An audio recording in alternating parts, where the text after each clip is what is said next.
Om Shanti 26 February 2025 प्रातः मुरली शिव भगवान कर मधुर महावाक्य।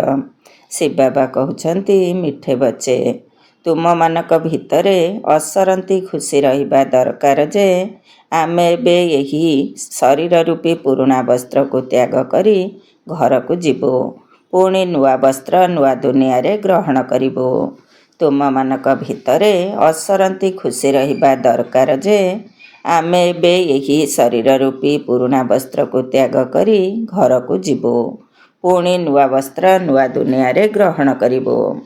प्रश्न ड्रामार केउ रहस्य को अति सूक्ष्म भावरे बुझिबाकू हेबो।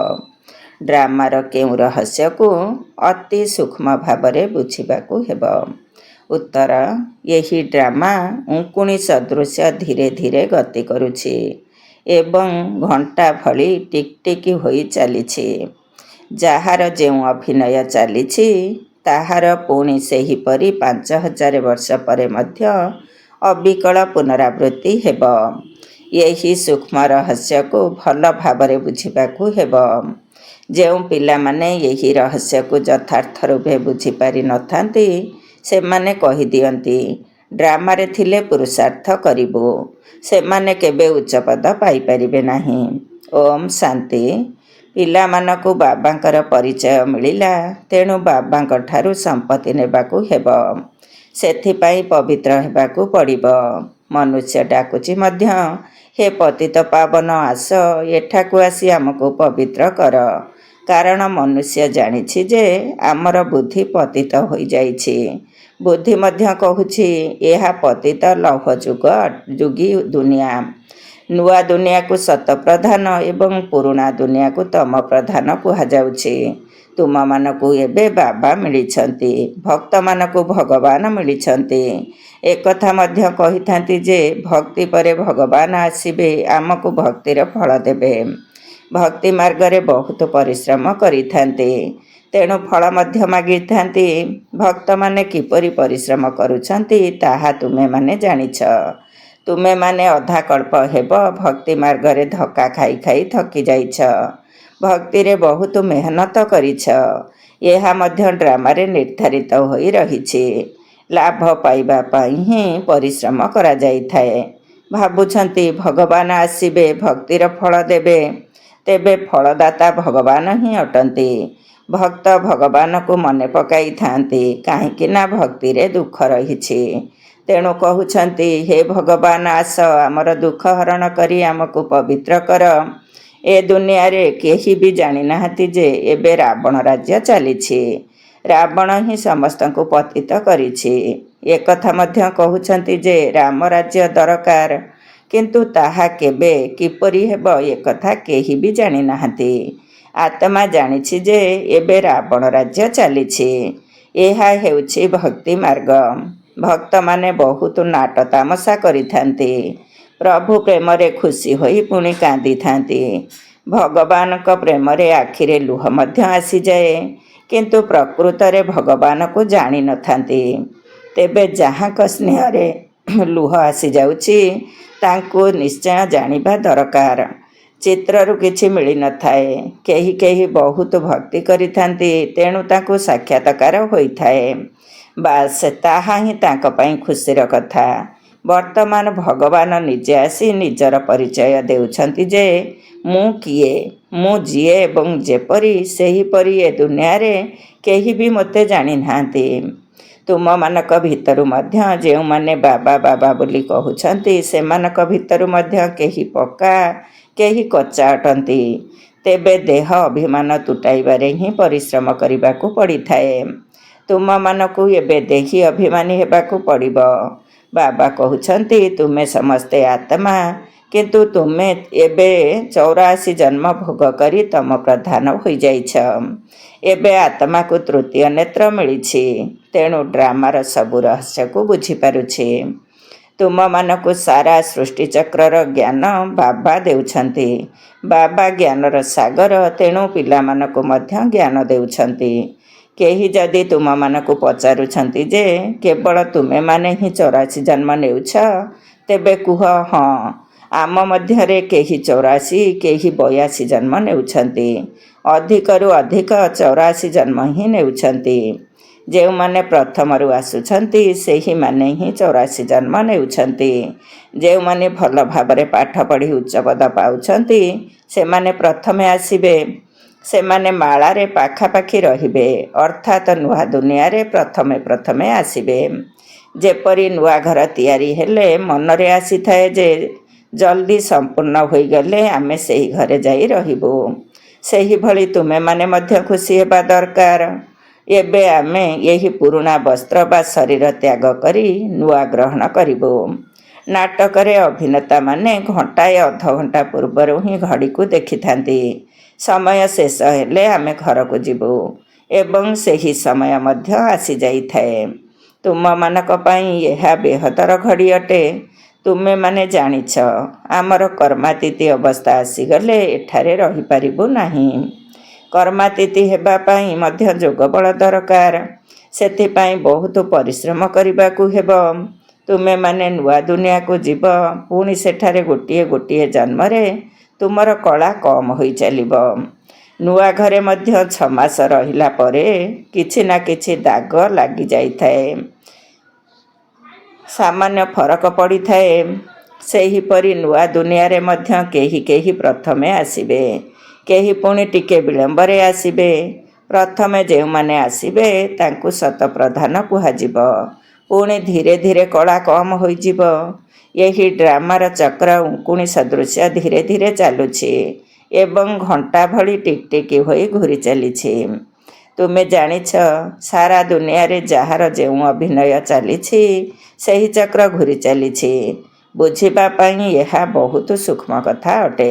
ବାବା ନିଜ ଅନୁଭବରୁ ଏକଥା ଶୁଣାଉଛନ୍ତି। ତୁମେ ଜାଣିଛ ଏହି ପାଠପଢ଼ାର ପୁଣି 5000 ବର୍ଷ ପରେ ପୁନରାବୃତ୍ତି ହେବ। ଏହା ପୂର୍ବ ପ୍ରସ୍ତୁତ ଖେଳ ଅଟେ। ଏହି ଚକ୍ର ବିଷୟରେ କେହି ବି ଜାଣିନାହାନ୍ତି। ଏହାର କ୍ରିଏଟର ବା ରଚୟିତା, ଡାଇରେକ୍ଟର ବା ନିର୍ଦ୍ଦେଶକ, ମୁଖ୍ୟ ଅଭିନେତା କିଏ, ଏକଥା କେହି କିଛି ବି ଜାଣିନାହାନ୍ତି। ଏବେ ତୁମେମାନେ ଜାଣୁଛ ଆମେ 84 ଜନ୍ମ ଭୋଗ କରି ଘରକୁ ଫେରିବୁ। ଆମେ ଆତ୍ମା ଯେତେ ଦେହୀ ଅଭିମାନୀ ହୋଇ ରହିବ ସେତେ ଖୁସିର ନିଶା ଚଢ଼ିବ। ତାହା ହେଲା ବିନାଶୀ ନାଟକ। ଏହା ଅବିନାଶୀ ନାଟକ। ବାବା ଆମ ଆତ୍ମାମାନଙ୍କୁ ପାଠ ପଢ଼ାଉଛନ୍ତି। ଏକଥା ଆଗରୁ କହିବେ ନାହିଁ ଯେ ଅମୁକ ସମୟରେ ଏପରି ହେବ।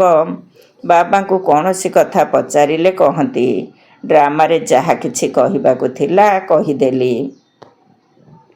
ଡ୍ରାମା ଅନୁସାରେ ଯାହା ଉତ୍ତର ମିଳିବାକୁ ଥିଲା ମିଳିଗଲା, ବାସ୍ ସେହି ଅନୁସାରେ ଚାଲିବାକୁ ହେବ। ଡ୍ରାମା ବିନା ବାବା କିଛି ବି କରିପାରିବେ ନାହିଁ। କେହି କେହି ପିଲା କହିଥାନ୍ତି ଡ୍ରାମାରେ ଥିଲେ ଆମେ ପୁରୁଷାର୍ଥ କରିବୁ। ତେବେ ଯେଉଁମାନେ ଏଭଳି କହିଥାନ୍ତି ସେମାନେ କେବେ ଉଚ୍ଚପଦ ପାଇପାରିବେ ନାହିଁ। ବାବା କହୁଛନ୍ତି ତୁମକୁ ପୁରୁଷାର୍ଥ କରିବାକୁ ପଡ଼ିବ। କଳ୍ପ ପୂର୍ବ ଭଳି ଡ୍ରାମା ତୁମମାନଙ୍କୁ ଏବେ ମଧ୍ୟ ପୁରୁଷାର୍ଥ କରାଉଛି। କେହି କେହି ଡ୍ରାମା ଉପରେ ନିର୍ଭର କରିଥାନ୍ତି ଏବଂ କହିଥାନ୍ତି ଡ୍ରାମାରେ ଯାହା ଥିବ ହେବ। ତେବେ ସେମାନଙ୍କ ପାଇଁ ବୁଝିବାକୁ ହେବ ଯେ ଏମାନଙ୍କ ଭାଗ୍ୟରେ ନାହିଁ। ଏବେ ତୁମମାନଙ୍କର ସ୍ମୃତି ଆସୁଛି। ଆମେ ଆତ୍ମା, ଆମେ ଏଠାକୁ ଅଭିନୟ କରିବାକୁ ଆସିଛୁ। ଯେପରି ଆତ୍ମା ଅବିନାଶୀ ସେହିପରି ଆତ୍ମାର ଅଭିନୟ ମଧ୍ୟ ଅବିନାଶୀ ଅଟେ। ଆତ୍ମାରେ 84 ଜନ୍ମର ପାର୍ଟ ନିର୍ଦ୍ଧାରିତ ହୋଇ ରହିଛି। ପୁଣି ସେହି ପାର୍ଟ ହିଁ କରିବ। ଏହାକୁ ପ୍ରକୃତି ବୋଲି କୁହାଯାଉଛି। ପ୍ରକୃତି ବିଷୟରେ ଆଉ ଅଧିକ କ'ଣ ବର୍ଣ୍ଣନା କରିବା। ଏବେ ମୁଖ୍ୟ କଥା ହେଉଛି ପବିତ୍ର ନିଶ୍ଚୟ ହେବାକୁ ପଡ଼ିବ। ଏବେ କେବଳ ଏହି ଗୋଟିଏ ଚିନ୍ତା ରହିଛି, କର୍ମଧନ୍ଦା କରି ମଧ୍ୟ ବାବାଙ୍କ ସ୍ମୃତିରେ ରହିବାକୁ ହେବ। ତୁମେ ଏକମାତ୍ର ପ୍ରେମିକଙ୍କର ପ୍ରେମିକା ଅଟନା। ଏକମାତ୍ର ପ୍ରେମିକକୁ ସବୁ ପ୍ରେମିକା ବା ଆତ୍ମାମାନେ ମନେ ପକାଇଥାନ୍ତି। ସେହି ପ୍ରେମିକ ମଧ୍ୟ କହୁଛନ୍ତି ଏବେ କେବଳ ମୋତେ ମନେ ପକାଅ। ମୁଁ ତୁମକୁ ପବିତ୍ର କରିବାକୁ ଆସିଛି। ତୁମେମାନେ ମୋତେ ହିଁ ପତିତ ପାବନ ବୋଲି କହୁଛ। ପୁଣି ମୋତେ ଭୁଲି ଗଙ୍ଗାକୁ କାହିଁକି ପତିତ ପାବନୀ ବୋଲି କହୁଛ? ଏବେ ତୁମେମାନେ ଜାଣିଗଲ, ତେଣୁ ସେସବୁ ଛାଡ଼ି ଦେଇଛ। ତୁମେ ଜାଣିଛ ବାବା ହିଁ ପତିତ ପାବନ ଅଟନ୍ତି। ତେଣୁ ଶ୍ରୀକୃଷ୍ଣଙ୍କୁ ପତିତ ପାବନ ବୋଲି ଭାବି କେବେ ବି ତାଙ୍କୁ ସ୍ମରଣ କରିବ ନାହିଁ। ଭଗବାନ କିପରି ଏ ସୃଷ୍ଟିକୁ ଆସୁଛନ୍ତି ଏକଥା କେହି ଜାଣିନାହାନ୍ତି। ଶ୍ରୀକୃଷ୍ଣଙ୍କ ଆତ୍ମା ଯିଏକି ସତ୍ୟଯୁଗର ରାଜକୁମାର ଥିଲେ, ସିଏ ଅନେକ ନାମ ରୂପ ଧାରଣ କରି କରି ଏବେ ତମ ପ୍ରଧାନ ହୋଇଯାଇଛନ୍ତି, ପୁଣି ଶତପ୍ରଧାନ ହେବେ। ଶାସ୍ତ୍ରରେ ଏହି ଭୁଲ କରିଦେଇଛନ୍ତି। ଯେତେବେଳେ ଏହି ଭୁଲ ହୋଇଥାଏ ସେତେବେଳେ ମୁଁ ଆସି ଅଭୁଲ କରାଇଥାଏ ନା। ଏହି ଭୁଲ ହେବା ମଧ୍ୟ ଡ୍ରାମାରେ ନିର୍ଦ୍ଧାରିତ ହୋଇ ରହିଛି। ପୁଣି ମଧ୍ୟ ଏହି ଭୁଲ ହେବ। ଏବେ ତୁମକୁ ବୁଝାଇ ଦିଆଯାଉଛି। ଶିବ ଭଗବାନ ଉବାଚ। ଭଗବାନ ଶିବଙ୍କୁ ହିଁ କହିଥାନ୍ତି। ତେଣୁ ଭଗବାନ କେବଳ ଜଣେ ହିଁ ଅଟନ୍ତି। ସବୁ ଭକ୍ତମାନଙ୍କୁ ଫଳ ଦେବା ପାଇଁ ଜଣେ ମାତ୍ର ଭଗବାନ ରହିଛନ୍ତି। ତାଙ୍କୁ କେହି ବି ଜାଣିପାରିବେ ନାହିଁ। ଆତ୍ମା ଭଗବାନଙ୍କୁ ହେ ଈଶ୍ୱର ପିତା ବୋଲି କହୁଛି। ଲୌକିକ ପିତା ତ ଏଠାରେ ଅଛନ୍ତି, ତଥାପି ମଧ୍ୟ ସେହି ପିତାଙ୍କୁ ମନେ ପକାଉଛନ୍ତି। ତେଣୁ ଆତ୍ମାର 2 ଜଣ ପିତା ହୋଇଗଲେ। ଭକ୍ତି ମାର୍ଗରେ ସେହି ପିତାଙ୍କୁ ମନେ ପକାଇଥାନ୍ତି। ଆତ୍ମା ତ ରହିଛି। ଏତେ ସବୁ ଆତ୍ମାମାନଙ୍କୁ ନିଜ ନିଜର ଅଭିନୟ ମିଳିଛି। ପିଲାମାନଙ୍କୁ ଗୋଟିଏ ଶରୀର ତ୍ୟାଗ କରି ପୁଣି ଅନ୍ୟ ଏକ ଶରୀର ନେଇ ଅଭିନୟ କରିବାକୁ ପଡ଼ିଥାଏ। ଏସବୁ କଥା ବାବା ହିଁ ବୁଝାଉଛନ୍ତି। ସମସ୍ତେ ଏକଥା ମଧ୍ୟ କହିଥାନ୍ତି ଯେ ଆମେ ଏଠାକୁ ଅଭିନୟ କରିବାକୁ ଆସିଛୁ। ଏହା ଏକ ନାଟ୍ୟଶାଳା ଅଟେ। ଏଠାରେ ଏହି ଚନ୍ଦ୍ର ତାରକା ଆଦି ସବୁ ବତୀ ଅଟେ। ଏହି ସୂର୍ଯ୍ୟ ଚନ୍ଦ୍ର ତାରକାକୁ ମଧ୍ୟ ମନୁଷ୍ୟମାନେ ଦେବତା କହିଦେଉଛନ୍ତି। କାହିଁକି ନା ଏମାନେ ବହୁତ ଭଲ କାମ କରୁଛନ୍ତି। ରିମଝିମ୍ କରୁଛନ୍ତି, କାହାକୁ କଷ୍ଟ ଦେଉନାହାନ୍ତି, ସମସ୍ତଙ୍କୁ ସୁଖ ଦେଉଛନ୍ତି। ବହୁତ ବଡ଼ କାମ କରୁଛନ୍ତି, ସେଥିପାଇଁ ତାଙ୍କୁ ଦେବତା କହୁଛନ୍ତି। ଯିଏ ଭଲ କାମ କରନ୍ତି ତାଙ୍କୁ କହିଥାନ୍ତି ନା, ଇଏ ତ ଯେପରି ଦେବତା ଅଟନ୍ତି। ବାସ୍ତବରେ ଦେବତାମାନେ ତ ସତ୍ୟଯୁଗରେ ଥିଲେ। ସେମାନେ ସମସ୍ତେ ସୁଖଦାୟୀ ଥିଲେ। ସେଠାରେ ସମସ୍ତଙ୍କର ସମସ୍ତଙ୍କ ପ୍ରତି ବହୁତ ସ୍ନେହ ଥିଲା। ସେଥିପାଇଁ ଦେବତାମାନଙ୍କ ସହିତ ତାଙ୍କର ତୁଳନା କରାଯାଇଛି। ଦେବତାମାନଙ୍କ ଗୁଣର ମଧ୍ୟ ଗାୟନ ରହିଛି। ତାଙ୍କ ଆଗରେ ଯାଇ ଗାୟନ କରିଥାନ୍ତି, ଆମେ ଗୁଣହୀନ ବା ନିର୍ଗୁଣ, ଆମ ପାଖରେ କୌଣସି ଭଲ ଗୁଣ ନାହିଁ। ଆପଣ ହିଁ ଦୟା କରନ୍ତୁ। ଆପଣଙ୍କୁ ତ ଦୟା କରିବାକୁ ପଡ଼ିବ। ବାବା କହୁଛନ୍ତି, ମୋତେ ଦୟା ଲାଗୁଛି, ତେଣୁ ମୁଁ ତୁମକୁ ଗୁଣବାନ କରାଇବା ପାଇଁ ପୁଣି ଥରେ ଆସୁଛି। ତୁମେ ପୂଜ୍ୟ ଥିଲ, ଏବେ ପୂଜାରୀ ହୋଇଛ, ପୁଣି ଭବିଷ୍ୟତରେ ପୂଜ୍ୟ ହେବ। ହମ୍ ସ୍ୱର ଅର୍ଥକୁ ମଧ୍ୟ ମୁଁ ତୁମକୁ ବୁଝାଇଛି। ମନୁଷ୍ୟ ତ କହିଦେଉଛନ୍ତି ଆତ୍ମା ସ୍ୱ ପରମାତ୍ମା, ପରମାତ୍ମା ସ୍ୱ ଆତ୍ମା। ବାବା କହୁଛନ୍ତି ଏହା ଭୁଲ ଅଟେ। ତୁମେ ଆତ୍ମାମାନେ ସବୁ ନିରାକାର ଥିଲ, ପୁଣି ଦେବତା, କ୍ଷତ୍ରିୟ, ବୈଶ୍ୟ, ଶୂଦ୍ର ହେଉଛ। ଏବେ ତୁମେମାନେ ବ୍ରାହ୍ମଣ ବର୍ଣ୍ଣରେ ଆସିଛ। ଆତ୍ମା ପ୍ରଥମେ ଶତପ୍ରଧାନ ସତ୍ୱ ରଜ ତମରେ ଆସୁଛି। ଏବେ ତୁମେମାନେ ବୁଝୁଛ ଯେ ଏହି ଜ୍ଞାନ ବାବା ପ୍ରତି କଳ୍ପର ସଙ୍ଗମ ଯୁଗରେ ଆମକୁ ଦେଉଛନ୍ତି। ବାସ୍ତବରେ ଭାରତ ସ୍ୱର୍ଗ ଥିଲା। ସେଠାରେ କେତେ କମ୍ ସଂଖ୍ୟକ ମନୁଷ୍ୟ ରହୁଥିଲେ। ବର୍ତ୍ତମାନ ହେଉଛି କଳିଯୁଗ। ସବୁ ଧର୍ମ ଏ ଦୁନିଆକୁ ଆସିଗଲେଣି।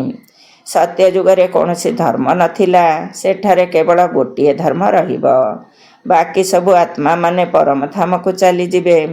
ତୁମେମାନେ ଜାଣିଛ ବର୍ତ୍ତମାନ ଏହି ପୁରୁଣା ଦୁନିଆର ବିନାଶ ସମ୍ମୁଖରେ ଉପସ୍ଥିତ। ତେଣୁ ବାବା ରାଜଯୋଗ ଶିଖାଉଛନ୍ତି। ଯଦି କେହି ବି ଆସୁଛନ୍ତି ତେବେ ତାଙ୍କୁ କୁହ, ଏହା ବେହଦର ଘଡ଼ି ଅଟେ। ବାବା ଦିବ୍ୟ ଦୃଷ୍ଟି ଦ୍ୱାରା ଏହି ଘଡ଼ି ତିଆରି କରିଛନ୍ତି। ଯେପରି ସେହି ଘଡ଼ିକୁ ତୁମେମାନେ ବାରମ୍ବାର ଦେଖୁଛ। ଏବେ ଏହି ବେହଦର ଘଡ଼ି ମନେ ପଡ଼ୁଛି। ବାବା ବ୍ରହ୍ମାଙ୍କ ଦ୍ୱାରା ଗୋଟିଏ ଧର୍ମର ସ୍ଥାପନା, ଶଙ୍କରଙ୍କ ଦ୍ୱାରା ଆସୁରୀ ଦୁନିଆର ବିନାଶ କରାଉଛନ୍ତି। ବୁଦ୍ଧି ମଧ୍ୟ କହୁଛି ଚକ୍ର ନିଶ୍ଚୟ ଘୂରିବା ଦରକାର। କଳିଯୁଗ ପରେ ସତ୍ୟଯୁଗ ଆସିବ। ବର୍ତ୍ତମାନ ବହୁତ ମନୁଷ୍ୟ ଅଛନ୍ତି। ଉପଦ୍ରବ୍ୟ ମଧ୍ୟ ବହୁତ ହୋଇଚାଲିଛି। ଏହା ହିଁ ସେହି ମୂଷଳ ଅଟେ। ଶାସ୍ତ୍ରରେ ତ କେତେ କଥା ଲେଖିଦେଇଛନ୍ତି। ବାବା ଆସି ସମସ୍ତ ବେଦଶାସ୍ତ୍ରର ସାରାଂଶକୁ ବୁଝାଉଛନ୍ତି। 4ଟି ମୁଖ୍ୟ ଧର୍ମ ମଧ୍ୟ ରହିଛି। 5 ନମ୍ବରରେ ଏହି ବ୍ରାହ୍ମଣ ଧର୍ମ ରହିଛି। ଏହା ସବୁଠାରୁ ଉଚ୍ଚ ଏବଂ ଛୋଟ ଧର୍ମ। ତେବେ ବ୍ରାହ୍ମଣମାନେ ହିଁ ଯଜ୍ଞର ଦାୟିତ୍ୱ ନେଇଥାନ୍ତି। ଏହା ଜ୍ଞାନ ଯଜ୍ଞ ଅଟେ।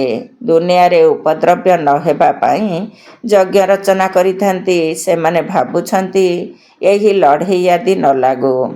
ଆରେ ଲଢ଼େଇ ନ ଲାଗିଲେ ସତ୍ୟଯୁଗ କିପରି ଆସିବ? ଏତେ ସବୁ ମନୁଷ୍ୟ କେଉଁଆଡ଼େ ଯିବେ? ମୁଁ ଆସି ସବୁ ଆତ୍ମାମାନଙ୍କୁ ନେଇଯାଉଛି।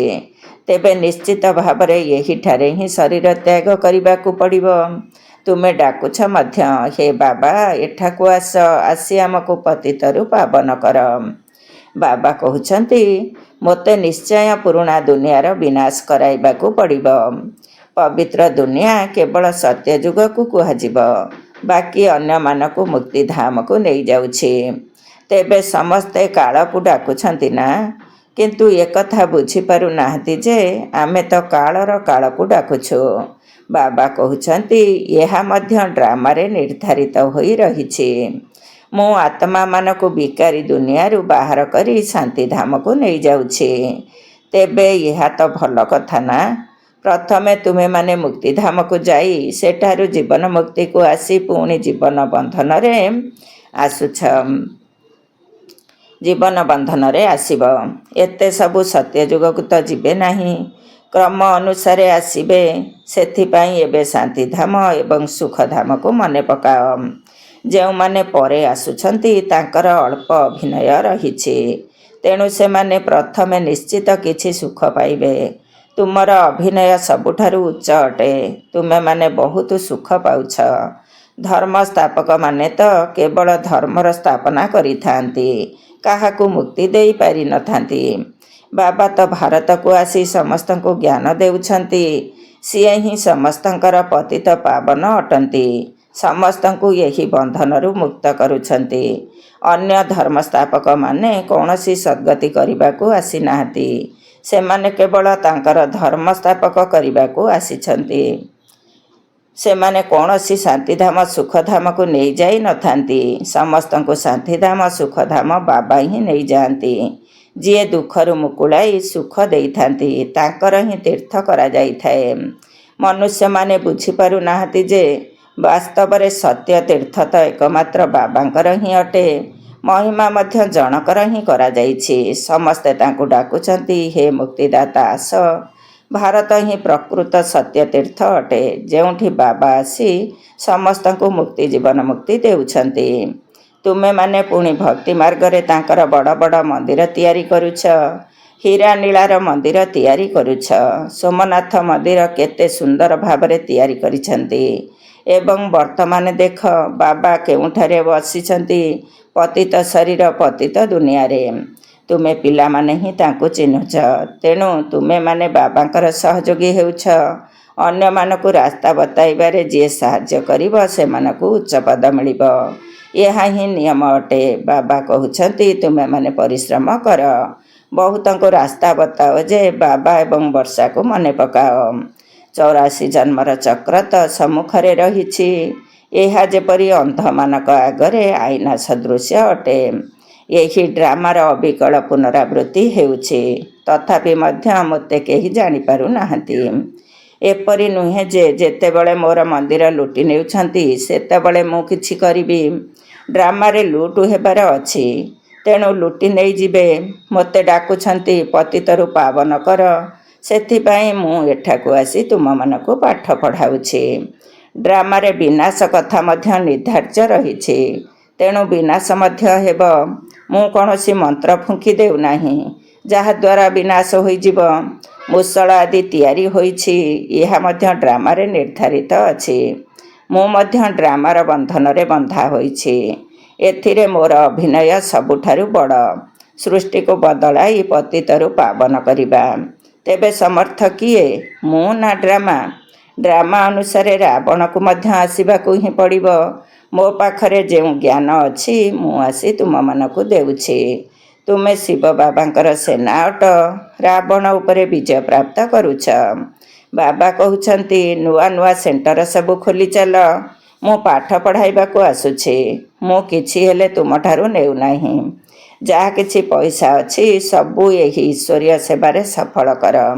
ଏପରି ମଧ୍ୟ ନୁହେଁ ଯେ ସବୁ କିଛି ଦାନ କରିଦେଇ ଭୋକରେ ମରିବ। ଭୋକରେ କେହି ମରିପାରିବେ ନାହିଁ। ବ୍ରହ୍ମା ବାବା ନିଜର ସବୁ କିଛି ସମର୍ପଣ କରି କ'ଣ ଭୋକରେ ମରିଯାଇଥିଲେ? ତୁମେମାନେ କ'ଣ ଭୋକରେ ମରୁଛ? ଏହା ତ ଶିବ ବାବାଙ୍କର ଭଣ୍ଡାରା, ଯେଉଁଠାରୁ ତୁମମାନଙ୍କୁ ଭୋଜନ ମିଳୁଛି। ଆଜିକାଲି ତ ଦୁନିଆରେ ଦେଖ କେତେ ମନୁଷ୍ୟ ଭୋକରେ ମରୁଛନ୍ତି। ଏବେ ତୁମକୁ ବାବାଙ୍କ ଠାରୁ ସମ୍ପୂର୍ଣ୍ଣ ବର୍ଷା ନେବା ପାଇଁ ପୁରୁଷାର୍ଥ କରିବାକୁ ହେବ। ଏହା ହେଉଛି ଆତ୍ମାର ନେଚର କିୟର, ଅର୍ଥାତ୍ ପ୍ରାକୃତିକ ଚିକିତ୍ସା। ତେବେ ଏହା ବିଲକୁଲ ସରଳ କଥା। କେବଳ ମୁଖ ଦ୍ୱାରା କହୁଛନ୍ତି ମନ୍ମନା ଭବ, ଆତ୍ମାକୁ ସୁସ୍ଥ କରୁଛନ୍ତି। ସେଥିପାଇଁ ବାବାଙ୍କୁ ଅବିନାଶୀ ସର୍ଜନ ମଧ୍ୟ କୁହାଯାଉଛି। କିପରି ଭଲ ଅପରେସନ୍ ଶିଖାଉଛନ୍ତି। ମୋତେ ମନେ ପକାଇଲେ ତୁମର ସବୁ ଦୁଃଖ ଦୂର ହୋଇଯିବ। ତୁମେ ସବୁ ଚକ୍ରବର୍ତ୍ତୀ ରାଜା ହୋଇଯିବ। ଏହି କଣ୍ଟାର ଜଙ୍ଗଲରେ ରହି ଏପରି ଭାବ ଯେ ଆମେ ଫୁଲର ବଗିଚାକୁ ଯାଉଛୁ, ନିଜ ଘରକୁ ଯାଉଛୁ। ପରସ୍ପରକୁ ବାବାଙ୍କ କଥା ମନେ ପକାଇ ଦିଅ। ଆଲ୍ଲାଙ୍କୁ ମନେ ପକାଇଲେ ବାଦଶାହୀ ମିଳିଯିବ, ବେବାଦଶାହୀ ମିଳିଯିବ। ଆଚ୍ଛା, ମିଠା ମିଠା ଶିଖିଲ ଦେ ସନ୍ତାନମାନଙ୍କ ପ୍ରତି ମାତା ପିତା ବାପଦାଦାଙ୍କର ମଧୁର ସ୍ନେହ ସମ୍ପନ୍ନ ଶୁଭେଚ୍ଛା ଏବଂ ସୁପ୍ରଭାତ। ଆତ୍ମିକ ପିତାଙ୍କର ଆତ୍ମିକ ସନ୍ତାନମାନଙ୍କୁ ନମସ୍ତେ। ଆମ ଆତ୍ମିକ ସନ୍ତାନମାନଙ୍କର ଆତ୍ମିକ ମାତା ପିତା ବାପଦାଦାଙ୍କୁ ନମସ୍ତେ ନମସ୍ତେ ଏବଂ ସୁପ୍ରଭାତ। ଧାରଣା ପାଇଁ ମୁଖ୍ୟ ସାର 1 ନମ୍ବର। ଉଚ୍ଚପଦ ପାଇବା ପାଇଁ ବାବାଙ୍କର ପୁରା ସହଯୋଗୀ ହେବାକୁ ପଡ଼ିବ। ଅନ୍ଧମାନଙ୍କୁ ରାସ୍ତା ଦେଖାଇବାକୁ ହେବ। ବେହଦର ଘଡ଼ିକୁ ସର୍ବଦା ମନେ ରଖିବାକୁ ହେବ। 2 ନମ୍ବର, ଯଜ୍ଞର ଦାୟିତ୍ୱ ବହନ କରିବା ପାଇଁ ନିଷ୍ଠାପର ବ୍ରାହ୍ମଣ ହେବାକୁ ପଡ଼ିବ। ଯାହା କିଛି ଧନ ସମ୍ପତ୍ତି ଅଛି ତାକୁ ସଫଳ କରି ବାବାଙ୍କ ଠାରୁ ପୂର୍ଣ୍ଣ ସମ୍ପତ୍ତି ଅର୍ଥାତ୍ ରାଜତ୍ୱ କରିବାର ଅଧିକାର ନେବାକୁ ହେବ। ବରଦାନ, ମନ୍ମନା ଭବର ବିଧି ଦ୍ୱାରା ସର୍ବବନ୍ଧନ ଗୁଡ଼ିକର ବୀଜକୁ ସମାପ୍ତ କରୁଥିବା ନଷ୍ଟ ମୋହ ସ୍ମୃତି ସ୍ୱରୂପ ଭବ। ମନ୍ମନା ଭବର ବିଧି ଦ୍ୱାରା ସର୍ବବନ୍ଧନ ଗୁଡ଼ିକର ବୀଜକୁ ସମାପ୍ତ କରୁଥିବା ନଷ୍ଟ ମୋହ ସ୍ମୃତି ସ୍ୱରୂପ ଭବ। ବନ୍ଧନ ଗୁଡ଼ିକର ବୀଜ ହେଲା ସମ୍ବନ୍ଧ। ଯେବେ କି ବାବାଙ୍କ ସହିତ ସର୍ବସମ୍ବନ୍ଧ ଯୋଡ଼ି ଦେଇଛ, ତେବେ ଅନ୍ୟ କାହା ସହିତ ମୋହ କିପରି ହୋଇପାରିବ? ବିନା ସମ୍ବନ୍ଧରେ ମୋହ ହୋଇପାରିବ ନାହିଁ ଏବଂ ମୋହ ନଥିଲେ ବନ୍ଧନ ମଧ୍ୟ ନଥାଏ। ଯଦି ବୀଜକୁ ହିଁ ସମାପ୍ତ କରିଦେବ, ତେବେ ବୀଜ ବିନା ବୃକ୍ଷ କିପରି ସୃଷ୍ଟି ହୋଇପାରିବ? ଯଦି ଏବେ ପର୍ଯ୍ୟନ୍ତ ମଧ୍ୟ ବନ୍ଧନ ରହିଛି, ତେବେ ଏଥିରୁ ପ୍ରମାଣିତ ହେଉଛି ଯେ କିଛି ତୁଟେଇଛ, କିଛି ଯୋଡ଼ିଛ। ସେଥିପାଇଁ ମନ୍ମନା ଭବର ବିଧି ଦ୍ୱାରା ମାନସିକ ବନ୍ଧନ ଗୁଡ଼ିକରୁ ମଧ୍ୟ ମୁକ୍ତ ନଷ୍ଟ ମୋହ ସ୍ମୃତି ସ୍ୱରୂପ ହୁଅ। ତାପରେ ଏହିଭଳି ଅଭିଯୋଗ ମଧ୍ୟ ସମାପ୍ତ ହୋଇଯିବ। କ'ଣ କରିବି, ମୋର ତ ବନ୍ଧନ ରହିଛି, କାଟିପାରୁନାହିଁ। ସ୍ଲୋଗାନ, ବ୍ରାହ୍ମଣ ଜୀବନର ଶ୍ୱାସ ଉମଙ୍ଗ ଉତ୍ସାହ ଅଟେ। ସେଥିପାଇଁ ଯେକୌଣସି ପରିସ୍ଥିତିରେ ଉମଙ୍ଗ ଉତ୍ସାହର ମାତ୍ରା କମ୍ ନ ହେଉ। ବ୍ରାହ୍ମଣ ଜୀବନର ଶ୍ୱାସ ଉମଙ୍ଗ ଉତ୍ସାହ ଅଟେ। ସେଥିପାଇଁ ଯେକୌଣସି ପରିସ୍ଥିତିରେ ଉମଙ୍ଗ ଉତ୍ସାହର ମାତ୍ରା କମ୍ ନ ହେଉ। ଓମ୍ ଶାନ୍ତି।